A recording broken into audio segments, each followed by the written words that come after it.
Hi, everybody. For the first time in more than 6 years, the unemployment rate is below 6%.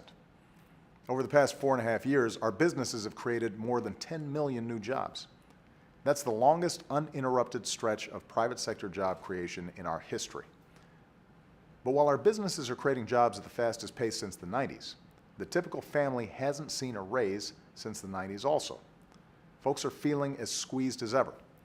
That's why I'm going to keep pushing policies that will create more jobs faster and raise wages faster.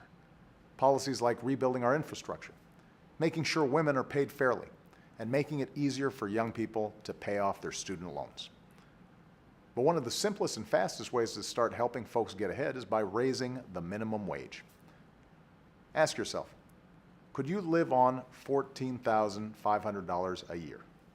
That's what someone working full-time on the minimum wage makes. If they're raising kids, that's below the poverty line, and that's not right. A hard day's work deserves a fair day's pay. Right now, a worker on the federal minimum wage earns $7.25 an hour.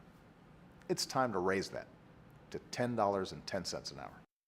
Raising the federal minimum wage to $10.10 an hour, or $10.10, would benefit 28 million American workers. 28 million. And these aren't just high schoolers on their first job. The average worker who would benefit is 35 years old. Most low-wage workers are women, and that extra money would help them pay the bills and provide for their families. It also means they'll have more money to spend at local businesses, which grows the economy for everyone. But Congress hasn't voted to raise the minimum wage in 7 years. 7 years. And when it got a vote earlier this year, Republicans flat out voted no. That's why, since the first time I asked Congress to give America a raise, 13 states, 21 cities, and the District of Columbia have gone around Congress to raise their workers' wages. 5 more states have minimum wage initiatives on the ballot next month. More companies are choosing to raise their workers' wages. A recent survey showed that a majority of small business owners support a gradual increase to $10.10 an hour too. And I've done what I can on my own by requiring federal contractors to pay their workers at least $10.10 an hour.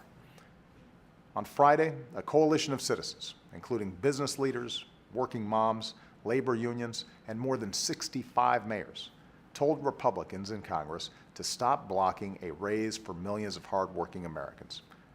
Because we believe that in America, nobody who works full-time should ever have to raise a family in poverty. And I'm going to keep up this fight until we win, because America deserves a raise right now. And America should forever be a place where your hard work is rewarded. Thanks, and have a great weekend.